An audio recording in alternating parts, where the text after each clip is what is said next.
This happened to my dad when he was a little kid. I think it messed him up a bit emotionally, but he never admitted it. The story freaks me out just imagining it. My dad was around 10 years old and he was home alone for whatever reason. He was watching TV in the living room. It was the only TV in the house. And suddenly the TV just shut off.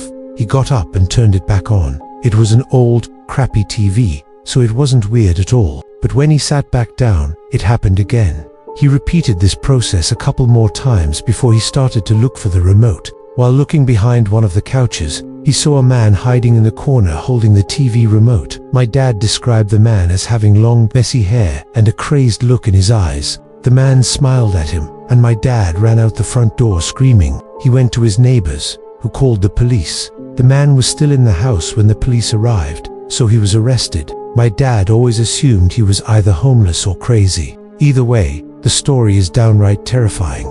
My friend told me about something that happened to her when she was about 8 or 9. She was walking home from school and got her key out to let herself into the house. Her single mom usually worked late, so she expected to be alone. As she reached up to put the key in the door, her mum opened it in a dressing gown. She had left work sick. Instead of greeting her, she looked past her daughter and immediately said, "Who are you?" My friend turned around and saw a man in a long coat hurrying back down the path and away into the street. Being sick that day may have saved her daughter from something truly horrible. Before I start this story, I want to note that Jacob's mother was a drug addict, though his father was mostly fine.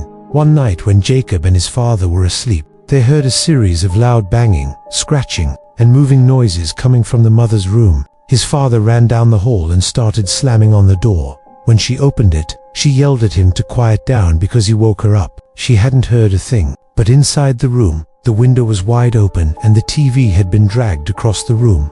Facing outside, Jacob's dad got nervous. He shut the window, locked the door from the outside, and made the mother sleep in the living room. Later that night, Jacob and his father heard something shuffling across the roof. They stayed quiet and listened until it went away. The next morning, Jacob went into the kitchen. While sitting quietly, he looked down the hallway at a door to an empty room. The door was slightly open, and wrapped around the side of it was a long finger. Jacob screamed. His father grabbed him and ran. They all left the house and waited at a gas station until Jacob's grandmother came to pick them up. Jacob later said the finger didn't look human, long and thick like a foam finger. That was the last night they ever stayed in that house. When I was 13, I had the most isolated bedroom in the house. With my wild imagination, I often stayed up paranoid and scared. One night, I woke up around 2 a.m. and saw a strange round shadow at the end of my bed. My heart raced until I realized it was just my hat hanging on the bedpost. Relieved, I fell asleep again.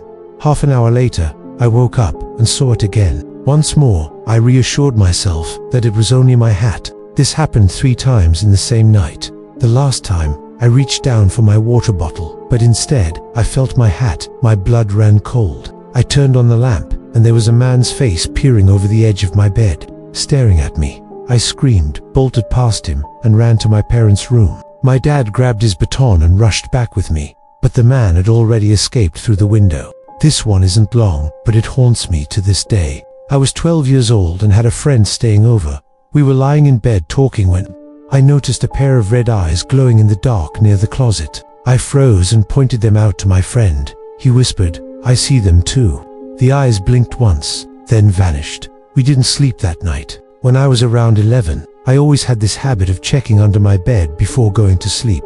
One night, I leaned down and saw a pair of eyes staring back at me. My stomach dropped. I screamed for my dad, who came running in with a bat. But when he looked under the bed, nothing was there. To this day, I still don't know if I was imagining it, or if something managed to crawl out before my dad came. I was 9 years old, and my bedroom was on the 2nd floor. One night, I heard 3 distinct knocks on my window.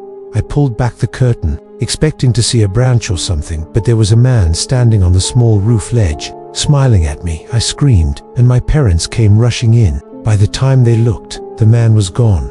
We never figured out how he got up there. This happened to me when I was about 14. I came home from school and walked into the kitchen to grab a snack. Standing there, with his back turned, was a tall man in a hoodie. I froze. My dog began growling. The man slowly turned his head toward me, but before he could do anything, my dad walked in through the back door. The man bolted out instantly. The police said he was probably trying to rob us, but the way he just stood there waiting still creeps me out. When I was younger, I used to sleep with my closet door cracked open. I don't know why, but I thought it made me less afraid. One night, I woke up and saw a man crouched inside my closet, staring out at me. His eyes glowed faintly in the dark. I froze for what felt like hours, until the sun finally began to rise. When I looked again, the closet was empty. I never slept with the door open again. When I was a teenager, I stayed up late reading. At some point, I heard heavy breathing, not my own, right beside my bed. I slowly looked over, and in the dim light, I could make out the shadow of a man crouched down. I shut my eyes, pretending to be asleep. When I opened them again minutes later, nothing was there, but I swear, I can still remember the sound of that breathing.